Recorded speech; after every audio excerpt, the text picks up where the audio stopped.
Hi, welcome to 90% Knitting. This is episode 193, and I am Lisa, your host, also known as Fiber Nymph on Ravelry and Instagram. Today's Thursday, March 10th, and it's a little bit rainy here in southwestern Pennsylvania, but that's okay because it is 60 something today. Let me see, what is it now? It is, well, it was 60. It's gone down to 58. But you know what? It's okay. I'll take it because um, the next 10 days, I think we only have one day, 1 or 2 days where it's going to go below 60. It's going to be like in the high 50s. And I'm good with that, totally. It's going to be really rainy, but it's springtime, so whatever. I don't care. So how are you? I hope you're having a really good week. I wanted to say hi to Carrie from Texas. She introduced herself on the 90% Knitting board on Ravelry, so in the welcome thread. Hi, Carrie. Thanks for doing that. And hello to any of you who are new. If you've not watched before, it's nice to have you here. Thanks for stopping by. And if you have been here before, then thank you for coming back. And if you've been here before, you probably noticed that my background is very, very different today, in that it's actually clean and organized. Yes, I'm going to give you a brief little tour of my newly organized office. I think last week when I recorded, I was maybe in process. Like I had pretty much torn this place apart because I had ordered a new set of cubbies. I had two of these cubby units, and I ordered a third one, which I think it came last, I don't remember what day it came now. I'm lost. But anyway, it came, I put it together, it's up there. I'm so excited because now I have extra space. So allow me to give you a really brief tour. I'm going to try to make this brief anyway, of at least this half of my office. This half, there's really nothing, like this front wall that's this way that I'm looking at. Nothing really exciting to see there. All the fun stuff's back here. So I'm going to turn the camera. So hang on if you get motion sick. Just bear with me. And I'm sorry if this makes noise because I know it's probably squeaking a little bit from sliding it. I'm sliding my whole monitor. Okay, so here we go. There's my new cubby unit, the one on top, because I had to, if you remember, because this used to be my background, like whenever my desk was over on the other side of the room. If you've been watching, you probably remember I used to have my cubbies as my background, which I actually liked a lot better than where I'm at now, but I had to move my desk for computer plug access purposes. So anyway, I'd taken the one down and put it here, and then I realized I really needed a third one anyway, so I got another one, so it's stacked again. So now I've got these three wonderful cubby units, and I love it. Everything is so organized. So let me give you a tour. These are my baskets. That's fiber. That's one of my fibers I'm hopefully going to spin this year, one of my oldest fiber stash things. This is all of my Cascade 220 Heathers yarn that I love so much. This is my Jameson, the yarn that I got with the, I'm over here. I'm not even in the screen, just my arm is. Sorry about that. This is the leftover yarn from when I made my sheep head hat last year, I guess. But it's still in there. And this is some Let Lopi that I bought last year, and all of my drop spindles are kind of tucked in there as well. So that's what that is. So now all my bins. Let's talk about my cubbies because this is exciting. I love having all this stuff organized. It's just fabulous. So this first one here, this has all that yarn that I showed you a few weeks ago. It's all the yarn that I pulled out from all of the SSK vendors, the yarn that I have from them. So it's all up there in that designated little cubby for right now.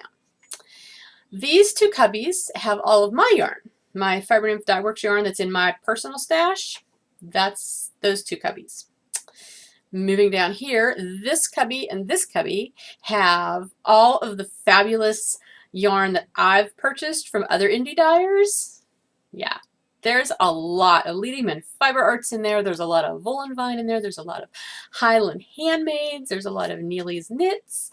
I'm forgetting Undead, Tempted, I know I'm leaving some. I know those are ones that I have multiple skeins of anyway. I'm trying to think who else. Oh, Unwind, Dana from Unwind. I've got her yarn in there. Then there's others that are just kind of single skeins. I only have one skein from them, but that doesn't make them any less important, let me tell you, because I love them all. Then that cubby over on the far, I guess, right. Sorry, it's weird how I'm looking at it. That is what's left of my 3 Irish Girls stash. I used to have a lot more, but I've knit with most of it. So it's not very much left. And then there's also my Malabrigo Rios is stashed in there, which I love Rios. I have a thing about it. I don't knit with it very often anymore, but it makes really good gift yarn. Like if you're gift knitting for somebody who needs to not have to hand wash stuff, Rios is awesome. This one, next level down, that is all of my Noro. I have a whole bunch of Silk Garden and Kurion, and I love it. I am you know how some people rescue cats and dogs? I rescue Noro. If I go to a yarn shop and they have like just lonely balls of Noro, it usually comes home with me because I love Noro's colors. They're just fabulous. This cubby has, in the front, there's my West Yorkshire Spinners bird yarns. This is a Hazelnuts Big Wheel that I got down at Fiberspace last May. There's some stuff tucked behind there too, but I don't remember exactly what it is off the top of my head, so I'm not even gonna guess.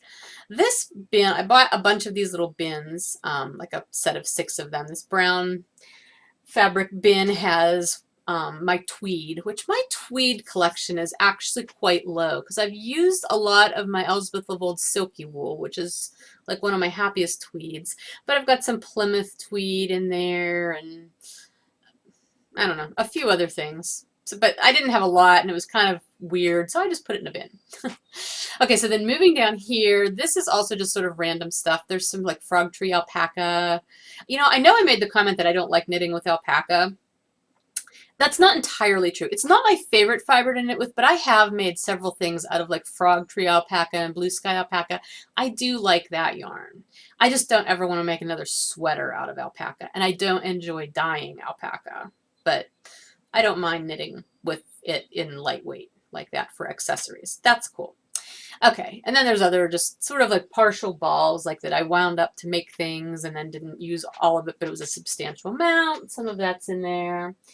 Okay, the next one, actually the next 2 over, I'm not sure how to categorize them. At least this one is a lot of farm wool. Clara Parks had the Great White Bale thing a few years ago, and I had bought into that. So that's all of my shipments of the Great White Bale yarn, which I've never knit with, but I have it.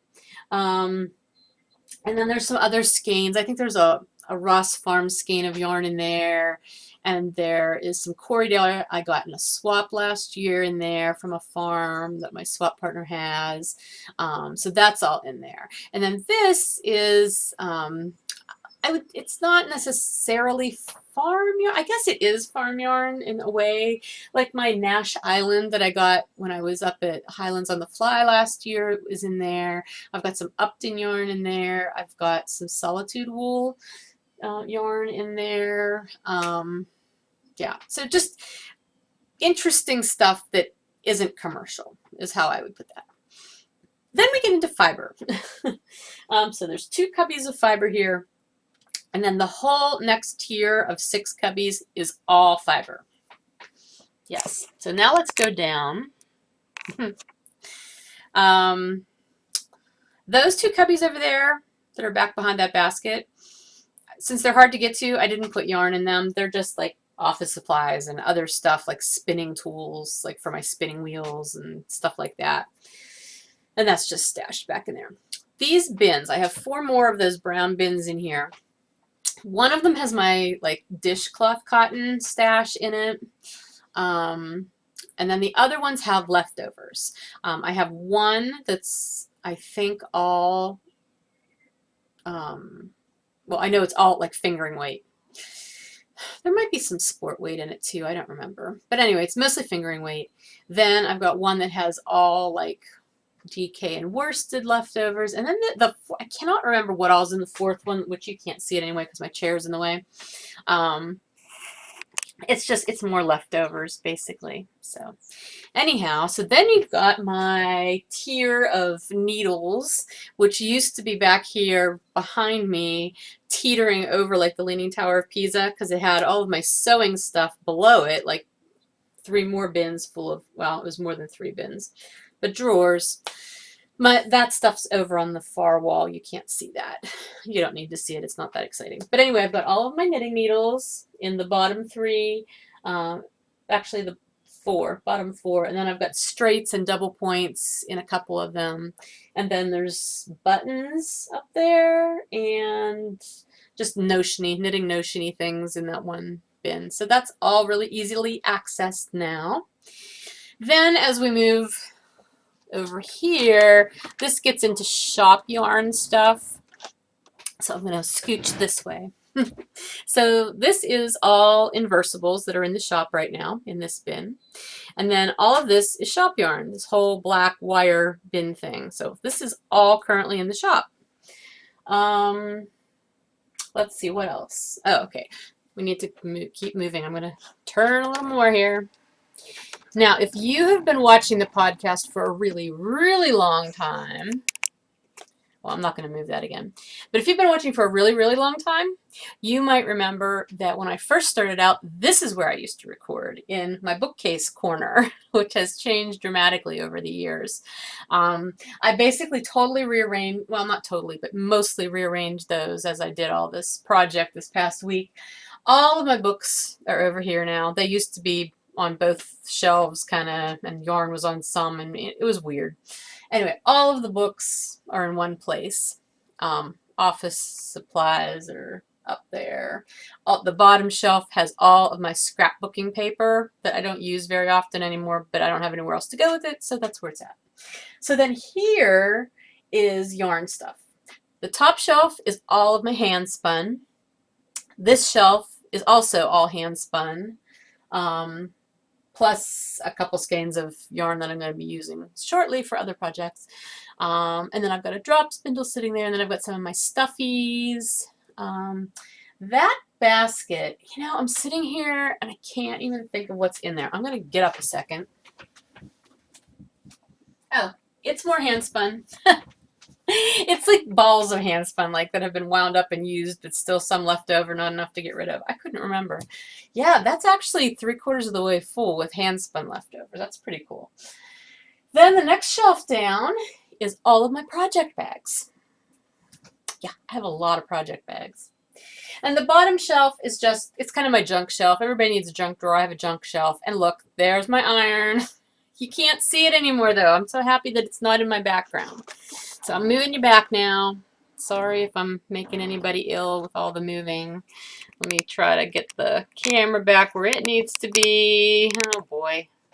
I didn't think that through very well before I started doing all that. But anyway, I just wanted to give you a quick little tour of the now neat and organized office. And yeah, so hopefully it'll stay that way and you'll have something nice to look at behind me instead of something scattered and cluttered and messy, because I hate cluttered and messy.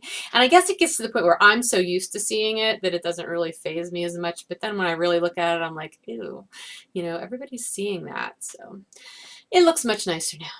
So anyway, okay, let's move on to the knitting.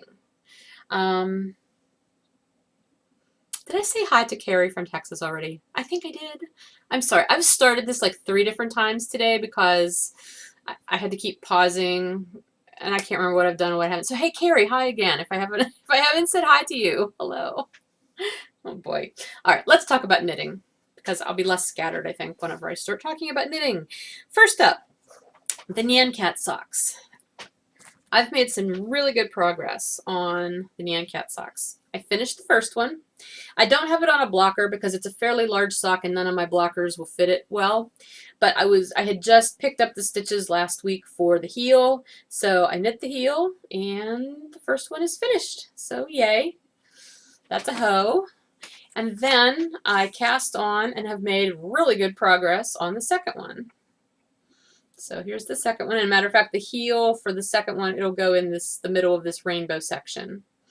So I'm more than halfway through on this one as well. This is my Fiber Nymph Dye Works Bedazzled base. It's in the Nyan Cat colorway.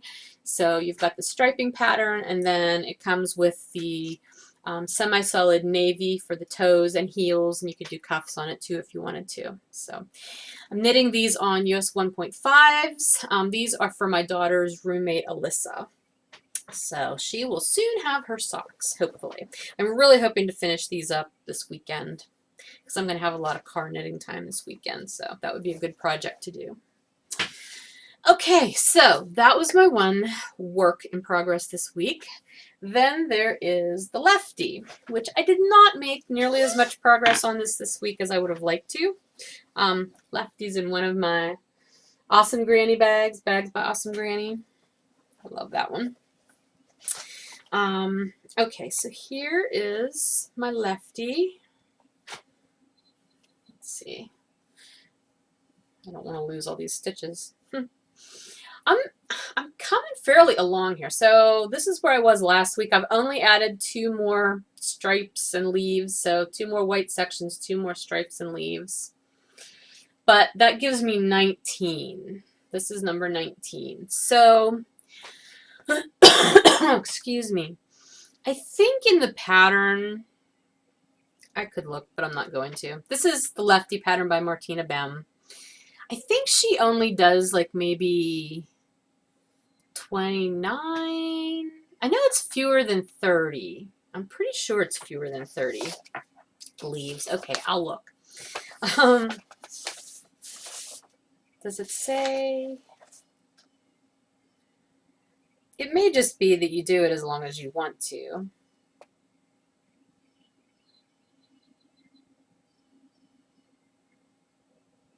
Yeah, you just kind of, yeah, I don't know. It doesn't really matter. You can make as many as you want. But I think I counted the ones in her picture, and I think there was 20 some. I'm planning to do at least 30. That's my goal. We'll see how that goes. I may do more than 30. I know I've got plenty of yarn. I'm almost out of the white that I was using, but I've got plenty of other partial balls of the undyed yarn, so no problem there. But that's the undyed is mine, my bounce base, and the colored yarns are from the color block kit that I got from Knitty & Color last year at Maryland Sheep and Wool, and that is being knit on a US 2.5, 3 millimeter. And yeah, it's coming along just a little more slowly than I had hoped. I'd really hoped to have that done within the next week. It's not going to be done. Although I do think it's going to be my other car knitting project this weekend because it's easy and I don't have to think too much about it. Okay, next project that I've been working on is the Wildesmeer shawl by Kristen Lair. I moved it into this little bag. This is another Bags by Awesome Granny bag. This is her medium-sized bag, which I was really surprised. I mean, not in a bad way, but I didn't realize how big of a difference there is between the medium and the large bag of hers. It's a pretty significant size difference, but her large bag's only like $5 more. So I say if you're buying a bag and you want the extra space, spend that extra $5 and get the large and you'll have all the space you need. But anyway, I do have my Wildesmeer in here. I mean, you could fit a shawl project in here. I probably, as the shawl gets a little bigger, I may move it out into a different bag, a little bit bigger. But for right now, it's working fine. So, okay, Wildesmeer, I believe, is by Kristen Lair. She's Wool and Vine from the Yarngasm podcast and Wool and Vine Yarns. She's another one who I have. Did I mention her in my indie cubbies? I've got a bunch of Wool and Vine. But anyway, this yarn that I am using for this pattern is my Fiber Nymph Dye Works Sunshine base in the Brick Alley colorway. And last week when you saw it, okay, I put a removable stitch marker here, well, progress keeper. I was about there. That's how far along I was. Okay, so I've made quite a bit of progress.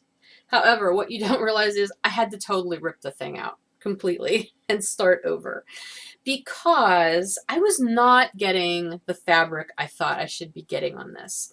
This whole first section is a textured eyelet section, and I'm going to assume it's just my own tension, my own gauge that was causing the problem because I'm following the directions, and you're supposed to, there's lots of yarn overs which you're supposed to knit through the back or purl through the back loop as you're coming back the wrong side row.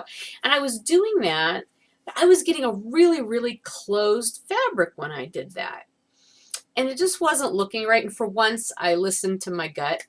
And then at one point, suddenly I had really open eyelets. And I'm like, I wonder what I did differently. And then I realized I quit purling them through the back loop. I was just purling them normally. And I thought, well, I like that better, you know? And I reread the instructions and I was doing it right, you know, doing it through the back loop. And I just figured, you know what? It's got to be my gauge. I did not bother swatching for this. It's a shawl. And so I tore it out. I wasn't that far in. So I tore it out. I started over and I just did all the purling normally. And I like the fabric a lot more that I'm getting. This is not how it's written, but it's working for me. Because even whenever I, you know, stretched it out the way it would have been stretched when I would be blocked, I was not getting that open look that you're supposed to have. So this is much, much more pleasing for me. I like this. And I really do like the stitch pattern. It's very simple, but it's very nice. And I can't get it to focus because it wants to focus behind the stitches instead of... Plus, reds never want to focus right. Anyway, I don't know. Is that helping? Maybe if I move my light a little bit. There, you can kind of see it now. I don't know. Yikes. Okay, so this is Wildesmeer. I'm up to 150 some stitches. I mean, I need to get up to 200 and some stitches on my needles. So I'm really enjoying working on it. Like, this is what I want to work on right now, but I'm making myself not work on it when I need to work on those other, like the Nyan Cat socks and the Lefty. I want to get those done first. This has just been a happy distraction. So I will probably not take this in the car because I think what will happen is I'll get to the next section that starts other lace work, and that's going to take concentration, and I don't want to screw that up in the car. So I'm just going to leave this at home this weekend whenever I have my car time. The other thing, I did not at all work on the garter bias wrap, so I didn't bother bringing that in. Didn't work on the Ardmore sock, and I did not spin any Briar Rose fiber.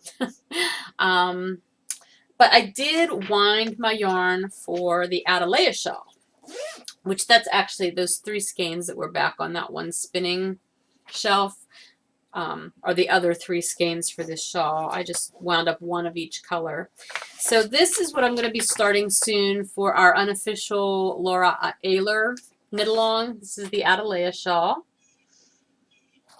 And the colors that I am using, oh my gosh, I'm having talking problems all of a sudden. We're using size US 7 needles. I think I've shown you this before. I do this with all of my needles. These are... I can still read these. Like, you can still read the print on these. These are the Knitter's Pride. I can never remember the name of these. Melissa is probably out there yelling it because she always remembers it and I never remember it. But they're wooden needles by Knitter's Pride, and I really like them. But the writing on them is really easy to read. But I make these little tags. Remember all the scrapbooking paper I told you I have? I cut just little pieces of it, and then I punch holes in the 2 ends and then write the length and the needle size.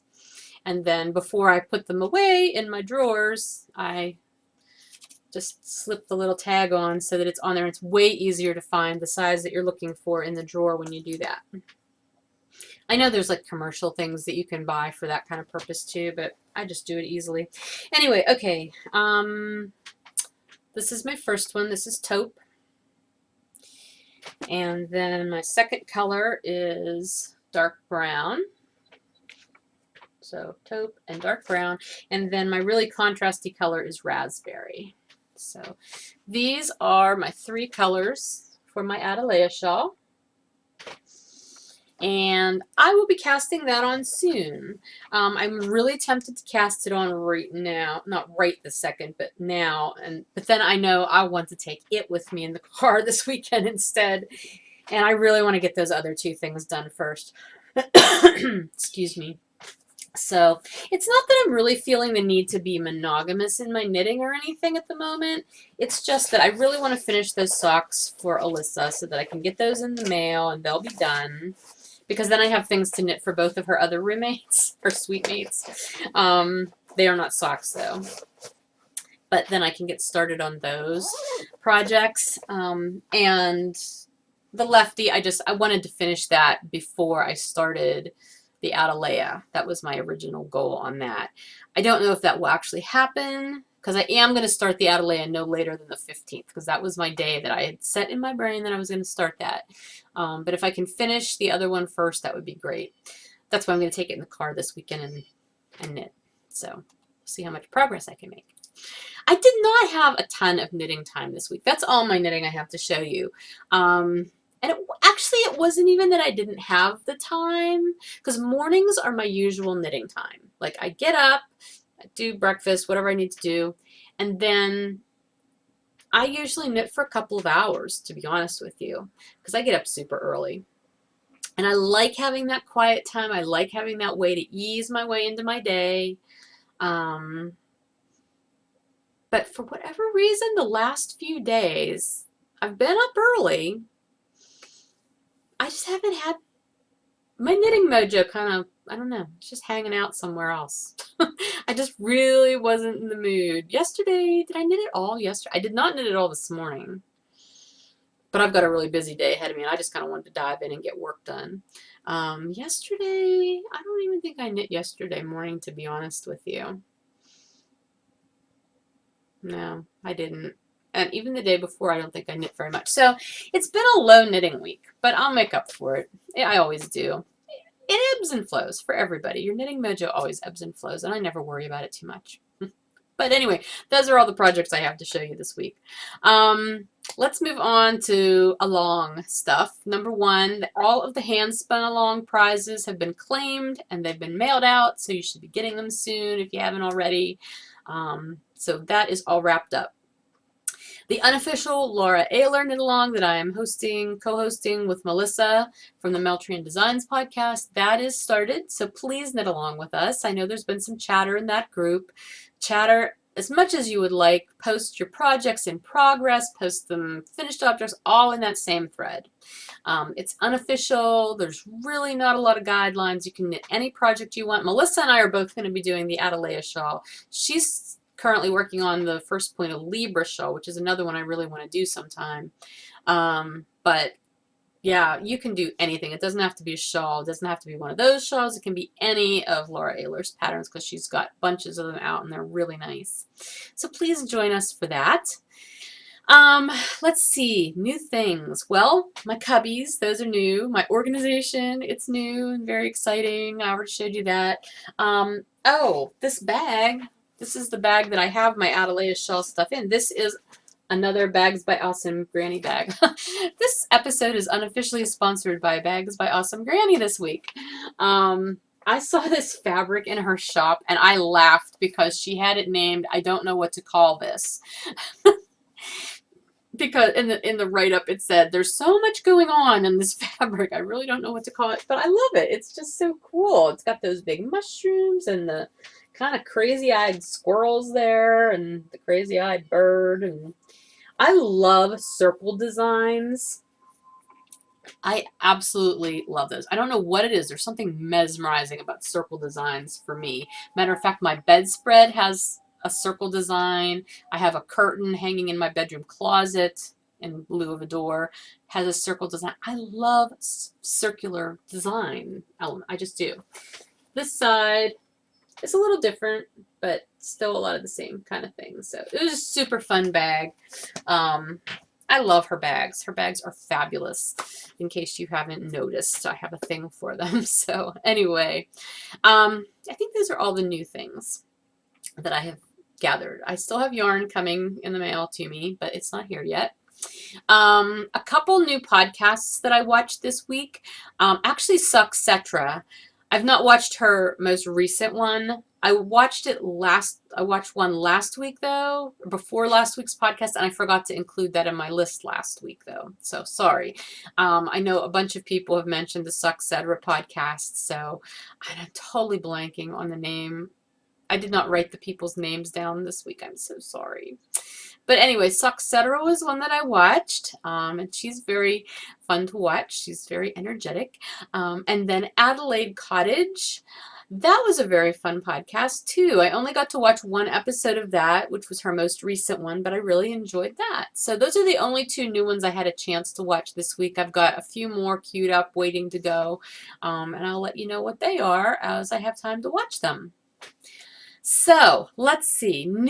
Okay, that's everything new. New things, new podcasts. I think that's it for the 90% part of today's podcast. So moving on into 10% before I get into shop news, because I do have shop news this week. There is going to be an update this week. But let's talk about some non-knitting-y things first. Beautiful weather, I told you. It's been great. I actually had my bicycle out the other day.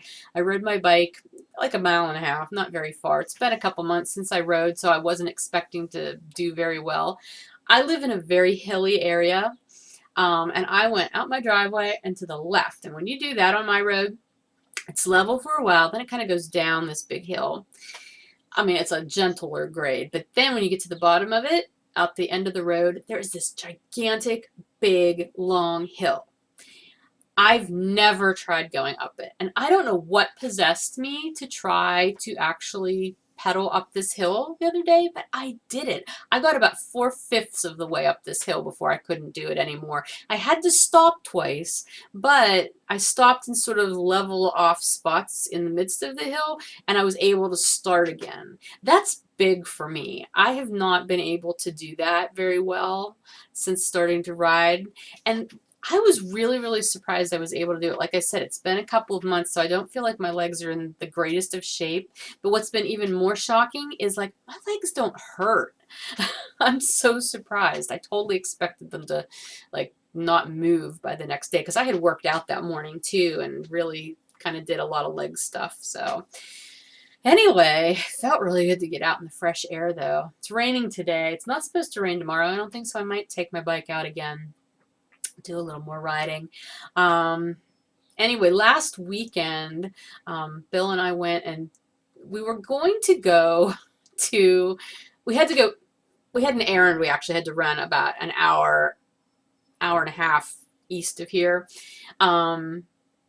But in the process of that, since it was a nice day, we thought, well, let's go take a ride and we'll do something fun. Well, in Altoona, Pennsylvania, there's the Railroaders Memorial Museum, which I've been there before, and it's a very, very cool place if you like that kind of history. So I said, well, why don't we go there? Because he'd never been there, and I said, that'd be fun. So I got online on my phone, looked for the hours. It was supposed to open at noon. Great. We drive all the way out there to find that it's closed for the season. It's a museum, people. Granted, it's in Altoona, I understand, but, you know, like, really? I don't think it used to close in the winter, because I could swear I had been out there at this time of year before. Maybe I hadn't. I might be imagining that, but that was bizarre. So we could not go in the museum. We were only about 12 miles out of our way from where we were heading anyhow, so it wasn't that big of a deal. And on the way back, we were actually able to stop at the Allegheny Portage Railroad National Historic Site. So if you aren't from Pennsylvania, or even if you are, some people don't know this history, when canals were big back in olden days, like I want to say late 1800s. My dates are probably off because I don't grasp dates of history very well sometimes. But, you know, like the Erie Canal, like up in New York and everything, that opened, and I think it was the Erie Canal. I don't know. Some canal system opened up in New York that left Pennsylvania like afraid that they were going to lose, you know, commerce because they weren't going to be able to compete. So they had the idea of putting in this canal system that ran from Philly, I believe, a fair ways west in Pennsylvania. Only we have mountains, and so it's really hard to have a canal running through the mountains. So they introduced this system of inclined planes, which basically they would take the canal boats and put them on flatbed railroad car kind of things. They did not have railroad car, or they did not have engines at that time that could pull trains up over the mountains. They were not, able to do that at that point in time. So what they did was they put these canal barges on these flatbed railroad cars. And then over the long stretches, I know I'm doing this over here, you can't see me, but the long stretches of the inclines, the planes, they were towed by horses or donkeys or whatever. And then every so often there would be a steep step, the incline, okay? And there was 5 of those on either side of the mountain, and then, the one up at the top. So there was 5 of these inclines. I believe that was 5, because the 6th stop was at the very top. So anyway, what they would then do at the incline, there was these buildings that had these huge steam engines in them, and they towed, they attached to these cars, and then they would tow these big flat cars with these barges on them up to the next flatter area, the less graded area. From what I understand, they usually would try to do it so that they were connected, like one going up on one side would be, connected with one going down, I guess, on the other side. I don't think, it might have been on both, the same side, one going up, one going down. That actually makes more sense. I don't know. Anyway, boy, I'm like moving my hands a lot. Anyway, it's a really cool thing, and it's part of Pennsylvania's, industrial history that I don't think a lot of people know about. So we went there, and it's in Cresson, PA. So if you're ever in Pennsylvania and want some really obscure kind of weird history thing to go look at, that's a fun thing to do. However, the visitor center is closed for the season, so don't go now. But there's a lot of stuff outside. You can walk around, and there's the Skew Arch Bridge, which is this stone bridge that was built, but it had to be skewed in order to accommodate the tracks. So I took pictures. If you're on Instagram, you can look at my pictures that I posted. It's really interesting stonework, because it's just skewed. It's turned. I did not get a good picture of it from up above where you could actually see the angling of the bridge, but the skewed stonework underneath was really cool. So I had not seen that before. The last time I was there, I took my kids, boy, many years ago. That was like one of our little impromptu homeschool journeys. We went out there just, on a day trip. That was the fun thing about homeschooling. I could be like, hey, let's go get in the car and go see something, and we would. So anyway, so that was last weekend's fun. I have some fun stuff going on this weekend too, which I'll tell you about next week after it happens, but it will involve a whole lot of car time for me. So I'm anticipating a lot of knitting time this weekend, which will be awesome. I'm going for a pedicure today. That's totally unrelated to anything else, but I haven't had a pedicure in ages. I am not a manicure person. I mean, I'm a dyer. I keep my nails really short. Half the time my hands are, my nails are stained with dye or whatever. Anyway, even though I wear gloves. But I love pedicures. And I'm actually going on vacation next month, like a true bona fide vacation that I have not been on one in years now. So I'm really looking forward to it. And it will be to a beachy location. But when Emma and I were shopping a couple weeks ago, I bought this really cute pair of sandals. And I put them on and I'm like, oh my gosh, my feet look horrible. I have very dry skin on my feet. It's not pleasant. So I like going for a pedicure occasionally. So this is not my pre-vacation pedicure, but it's my pre-vacation pedicure, because it may take a few times for the girl who does my pedicures to actually like sandblast or grind my feet down to get all the dry skin off. Doesn't that sound nice? Yeah, I know.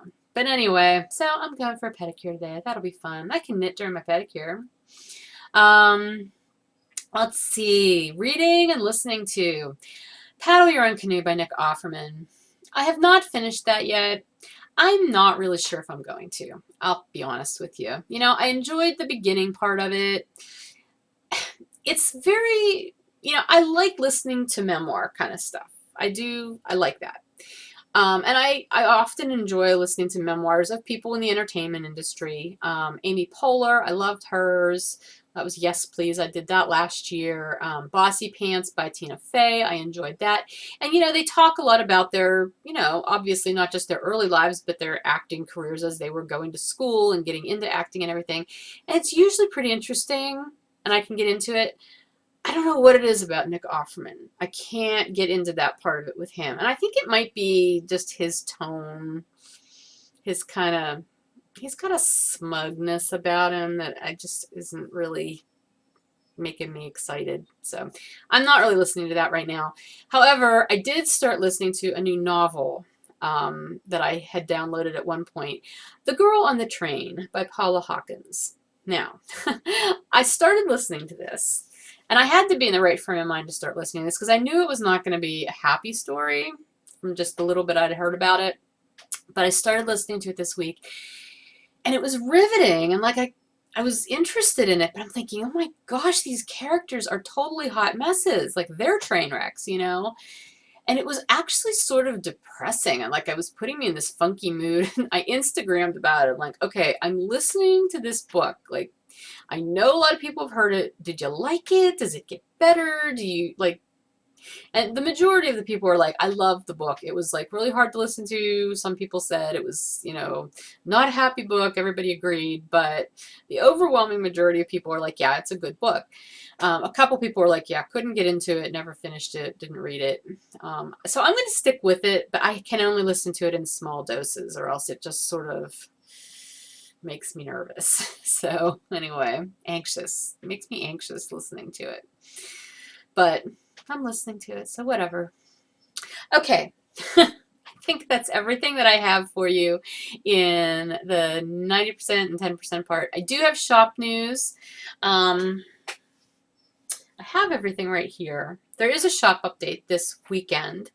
Well, Friday, March 11th at 3 p.m. Eastern will be the shop update. So, let me see. There was other things I was going to tell you first, though. The March minis of the month did go live on Monday. There are still, the last time I looked, there were still sets in there, so there's probably still 5 or 6 sets available if you're interested in those. That's the last month I'm doing the minis of the month, so you can grab those and see them. I did not bring a set over here to show you, I'm sorry. But I showed them last week, and they are in the shop, so you can see those. I do have the information up in the Fiber Nymph Dye Works group about the Knitter's Choice Sock Blank Club, which is coming up. I will open up signups for that on Wednesday next week, March 16th at 9 a.m. Eastern. I'm going to leave signups open for a week, so I'll close them the following Wednesday, the 23rd at 9 a.m. I'm going to have 25 spots for the Sock Club, the Sock Blank Club. If I get more than 25 people signed up, I'll do random number generator. And I will let you know as soon as possible whether you got in or not. Like, either way, you'll know. All of the information about the Sock Blank Club is up in the Fiber Nymph Dye Works group. Whenever I will add the link for the sign up link. I will add that on the 16th at 9 a.m. Please be sure to read the form that I'm having you fill out. I'm using a Google form this time as opposed to SurveyMonkey, which is what I've used before. So hopefully there won't be any glitches because this is a new one for me. But all of the information will be both places. So just be sure to read that. If you have any questions about it ahead of time, please feel free to PM me on Ravelry or ask in the group, the Sock Blank thread in the Fiber Nymph Dye Works group. But that is on that, not in the 90% Knitting group if you're looking for it. Okay, the next shop update this Friday, the 11th at 3 p.m. Eastern, and I've got a whole lot of stuff to show you. Well, first of all, there will be the stitch markers. I showed you some of those last week, so this is some of the stitch marker sets that I've made. There's only going to be 4 in the shop this week, so that's one of them. Here's another one.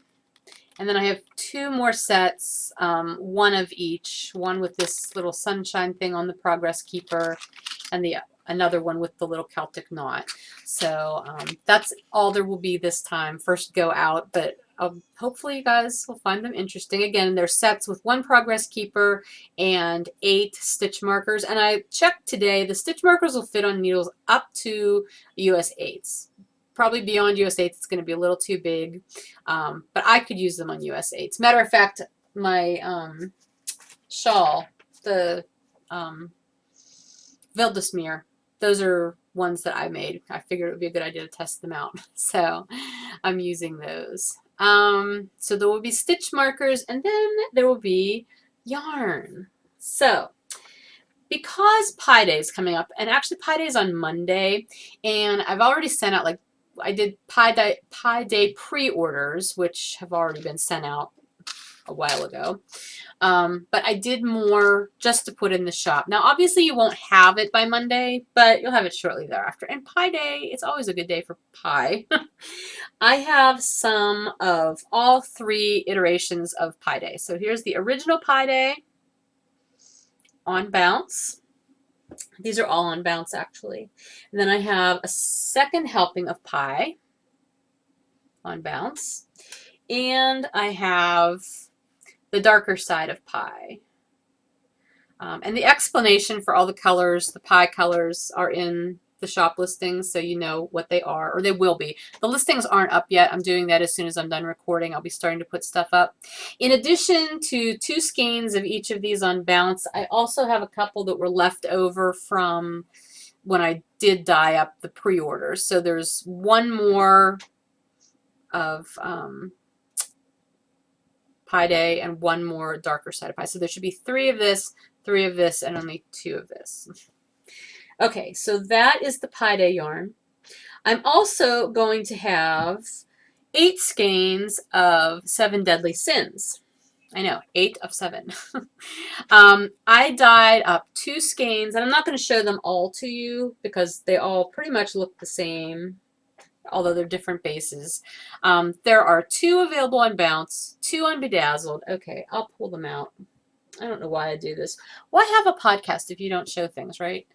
Okay, 2 on Bounce, 2 on Bedazzled, 2 on Squish, which is my BFL nylon base, and 2 on, or I'm sorry, not BFL, Corriedale and nylon, and 2 on Traveler Sport Weight.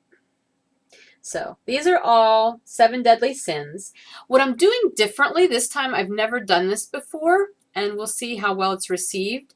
I'm going to have the listings up for these skeins of yarn, but each of those listings will also have a second option in the drop-down menu where you can get the skein of yarn along with a half skein of the black if you want to use it for heels and toes. Now, my always disclaimer about black as a semi-solid, it never ever dyes up super duper black. It always dyes up kind of as a soft black. I don't know why. I've tried using all kinds of different, quantities of dye, different saturation levels. I can never ever get my black to be a really completely dark black. So please just know that. The pictures will show it, but it will still coordinate very well. So anyway, so that way the listings are, you can either just buy the skein of yarn or you can opt to buy the skein of yarn with its half skein of heels and toes yarn. Half a skein is way enough to do heels and toes and cuffs, probably super long cuffs if you wanted to. But that's how I do it. I always do it with half skein. So again, the option will be there for all 4 of the bases. Here's the Traveler one. And it's funny because all of the bases dye up differently with the black.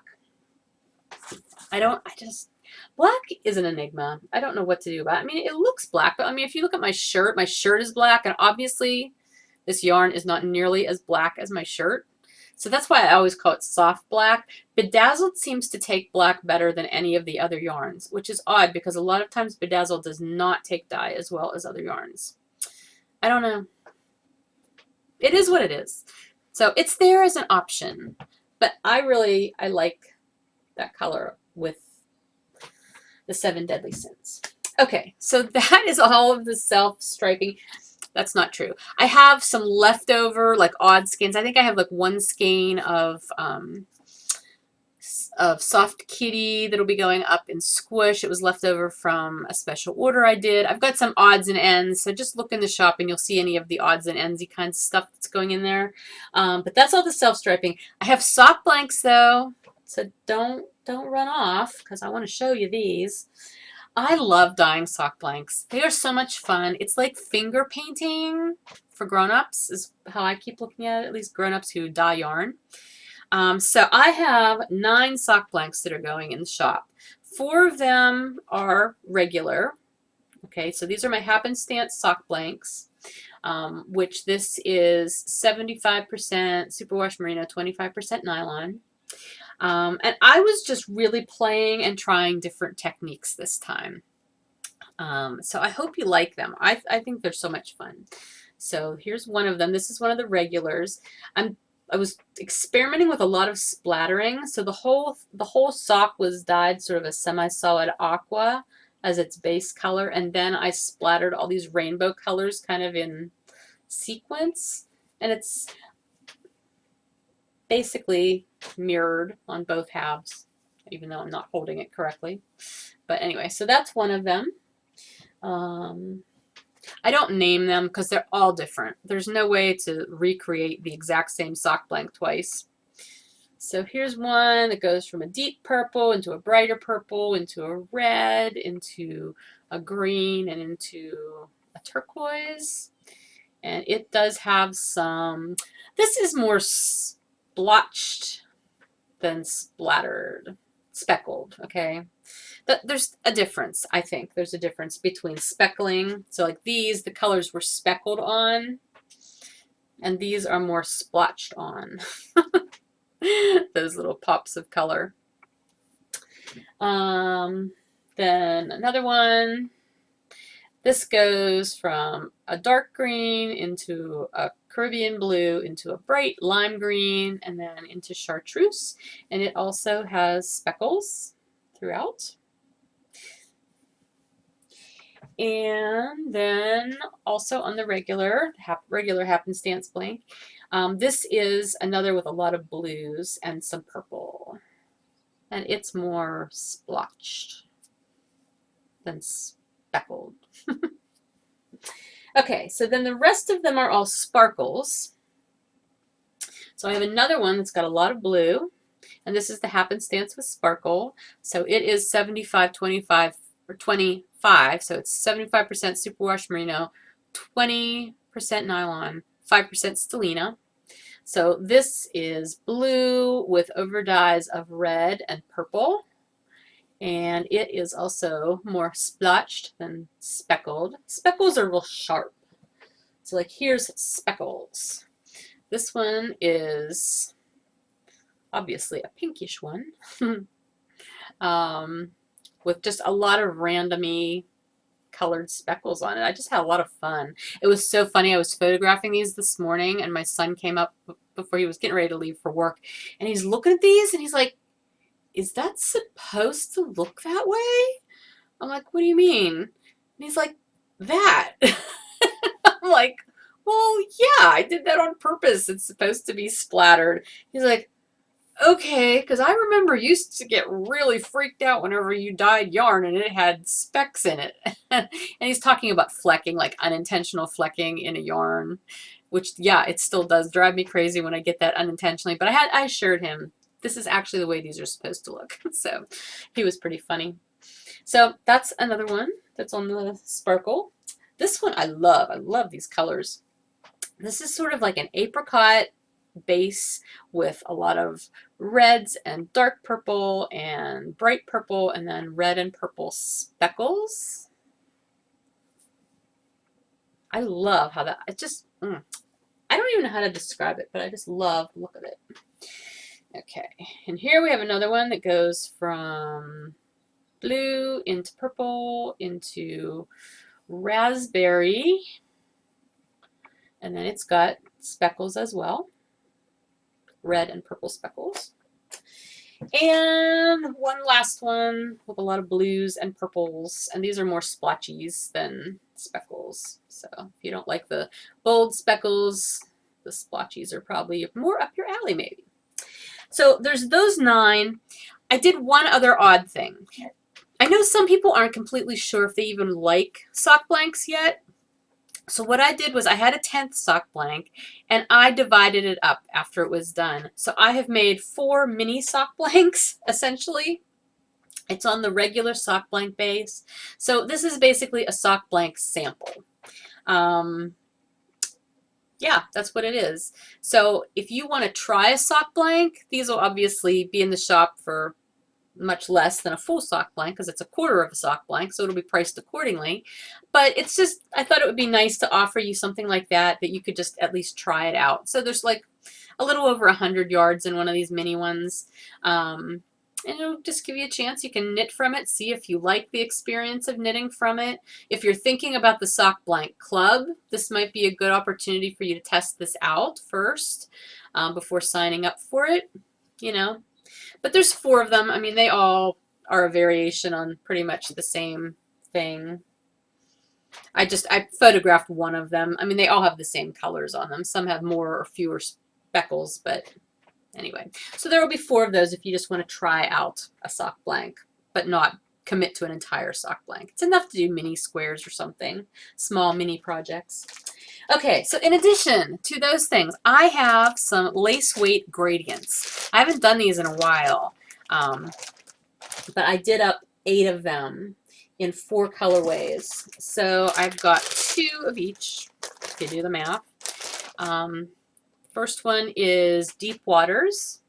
So this is a dark gray to peacock to turquoise blue, turquoise green into like a very light ocean green. There are 7 color segments in each of these color block gradients. So I didn't name all of the colors obviously, but that's the progression. So there will be 2 of those. There will be 2 of my molten progression, which is again a dark gray that goes in through this earthy, deep iron oxide red, earthen red, into orange, and into gold, like a buttercup yellowy gold. And then I've got 2 of Frozen Fairy, which this one progresses from a dark purple into a lighter purple, into a blue gray, into a light gray, all the way into the middle there. You can't really see the middle on that side. There you go. So again, these are all 7 segments and they progress in those colors. And then there's this one. This is a new colorway and I have actually not decided yet what I'm going to name it, but oh my gosh, I love this. And if I knit with lace weight, which I don't, I would keep one of these for me because I absolutely adore how it turned out. This actually starts with a dark brown and then it goes into this deep purple, into a brighter raspberry kind of purple, and then it goes into a lighter raspberry, and then it goes into this. I don't know if you can see this color, how well. Do you see this color here? Like the very inside is this light lime green, but this one, I know it's not focusing very well. There we go. And you're not getting an excellent view of it just because of the lighting. That is a custom mixed dye color that I mixed. It's almost like a sagey green, greenish brown maybe.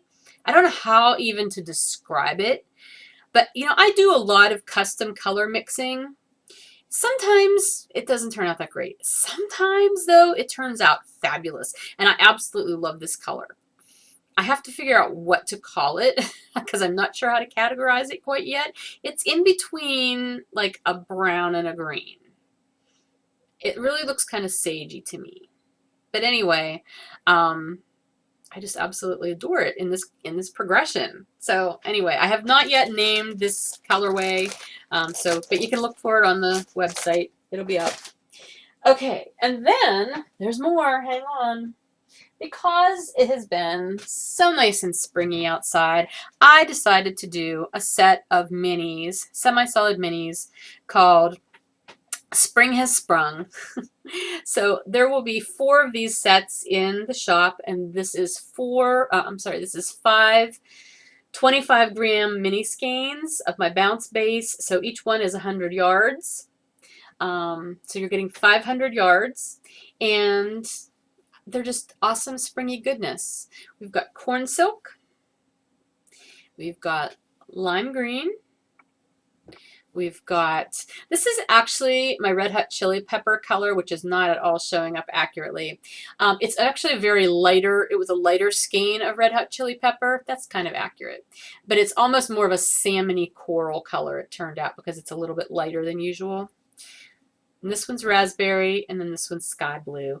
So these are just, I just love this combination. So again, there will be 4 of those mini skein sets. Spring has sprung. Lastly, I need to bend again. Well, not completely lastly, because like I said, there's a whole lot of just odds and ends. I've also got like 3 sets of cherry and silver inversibles on Bedazzled that were left over from a special order. So those will go up in the shop. But then other than that, there's just some odds and ends that I'll put up. They're leftovers or this or that.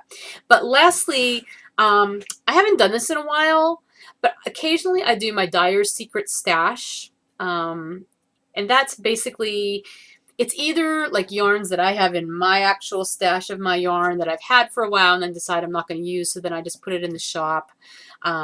Or it's things that I've dyed for the shop or dyed for wholesale orders or something, but something went a little bit wonky with it, so I can't really use it for a wholesale order, or I don't want to put it in the shop as it is. So then I hang on to it for a while. Like oopses, you know. And that's what these are. These are all oopses that were meant to be, I think they were probably mostly wholesale order stuff, but they were all supposed to be parts of inversible sets, but things went awry, and so I couldn't use them for the inversible sets. So basically what we've got is full skeins that were going to be divided up and used as inversibles, but I'd never divided them up. They're just full skeins of yarn, so 2 striped colorways. So I have 2 skeins of this pink and golden brown, wide pink stripe, narrow golden brown stripe. I believe the reason I did not use this is there was some red flecking in the pink. It's very mild though, because I'm not even seeing very much of it just sitting here. So there's not a lot. There's like 1 speckle I can see. But I did not use it for the order that I dyed it for. So those will be in the shop. And then its counterparts, which again, I didn't, if they would have been divided up, they would have been inversible. So if you want like a huge set of inversibles, you could buy 2 full skeins, because this is the other one, the dark brown with the pink, dark brown being the wider stripe. So there's 2 of each of those. Then there are actually 4 skeins of this, which is the light blue and dark gray. So, and all 4 of them are, the wide stripe is the blue, the narrow stripe is the dark gray, and these do have some red flecking in the blue. It was just residual dye that somehow got in there. So they are what they are. Lastly, I have 5 skeins of this green. Now, these are self-striping. They were striped as inversibles. So there's 2 greens in here, a dark green and a light green. Really, really hard to see the difference between them because they are semi-solid stripes, right? Yeah. Well, that was kind of the problem. This is why I did not end up using them, because you really couldn't tell the difference between which one was which. Now, when you knit these up, you will see a difference between the dark stripe and the light stripe. But when they're just wound into the skein like this, they're really, really hard to tell. And I've quit doing this combination as inversibles. It's not what inversibles are meant to be. It's too hard to tell. So anyway, but there are 5 skeins of this. Again, it'll be 1 stripe will be a dark green, the other will be a light green. I couldn't honestly even tell you which one will be the wide one and which one will be the narrow one, just from looking at them right now. At any rate, all of these are going to be in the shop really, really, really inexpensively, like fire sale cheap. Just because I've been hanging on to them for quite a while. I would like to get them out of here. There's nothing really wrong with them other than that little bit of flecking on the pink ones and the blue ones. There is some flecking, but if you don't mind that and you just want some fun stripy yarn, even if you're not making socks with it, you just want to use it for minis or whatever, perfect. The green ones, your mileage may vary with those, but again, they definitely can have uses. But for as inexpensively as I'm going to put them in the shop, I think they're going to be fine if you just want something to play with or whatever, you know? So anyway, that's everything that will be in the shop. I'm going to wrap this up now because I did photograph everything, but I need to do all the listings and everything, and my pedicure appointment is at 2:30, so I'd like to get it all done before then. We'll see how that goes. So that's it. Again, the shop update will be on Friday. That's tomorrow at 3 p.m. Eastern. And I will talk to you next week. I hope you have a fabulous weekend. I'm planning to. And we'll see you later. Bye.